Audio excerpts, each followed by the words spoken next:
78వ స్వాతంత్ర దినాన్ని దృష్టిలో పెట్టుకొని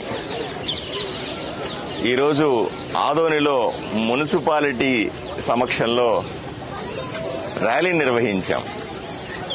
స్వాతంత్ర దినోత్సవాన్ని ఒక వారం రోజులు పండుగలాగా చేసుకోమని ప్రధాని నరేంద్ర మోదీ గారి ఆదేశాల ప్రకారంగా ప్రతి వీధిలో, ప్రతి ఇంటిలో, ప్రతి వాడలో స్వతంత్ర భారతావని స్ఫూర్తి నింపాలని, ప్రతి ఒక్కరికి కూడా స్వాతంత్ర ఫలితాలు ఎలా ఉన్నాయో, స్వాతంత్రం అంటే ఏమిటో, స్వాతంత్రం రావడం వల్ల మనం ఏ విధంగా స్వేచ్ఛగా జీవిస్తున్నామో, ఏ విధంగా అభివృద్ధి చెందుతున్నామో అన్న విషయాన్ని తెలియజేయడానికి ఈ వారం రోజుల పండుగను పెద్దగా జరుపుకుంటా ఉన్నాం.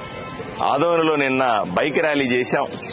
ఈరోజు మహిళలు, కార్యకర్తలందరితో కూడా, ఉద్యోగస్తులందరితో కూడా ఈరోజు 2K రన్ పేరుతో సుమారుగా 2 కిలోమీటర్ల పాటు నడిచి స్ఫూర్తిని నింపే ప్రయత్నం చేశాం ఊర్లో. నేను విజ్ఞప్తి చేస్తా ఉన్నా ఊర్లో అందరినీ కూడా, దయచేసి ప్రతి ఇంటి మీద కూడా జెండా కట్టండి, ప్రతి షాపు మీద జెండా కట్టండి, షాపులో కానీ ఇంట్లో కానీ ప్రతి టేబుల్ మీద జెండాను పెట్టండి, తప్పనిసరిగా ప్రతిరోజు కూడా జెండాను ధరించండి.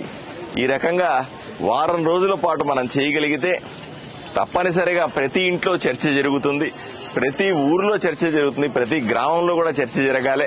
తప్పనిసరిగా ఈ అభివృద్ధి ఫలాలని, స్వాతంత్ర దినోత్సవం ఏ విధంగా మనం తెచ్చుకున్నాం, ఏ విధంగా స్వాతంత్రాన్ని కొనసాగిస్తా ఉన్నాం, స్వాతంత్రాన్ని మనం పొందిన తర్వాత వచ్చినటువంటి అభివృద్ధి ఏమిటి, ఇవన్నీ కూడా ఎప్పటికప్పుడు చర్చించే అవకాశం ఉంది. ఈ విధంగా చేయాల్సిందిగా ప్రతి ఒక్క పౌరుణ్ణి విజ్ఞప్తి చేస్తా ఉన్నా.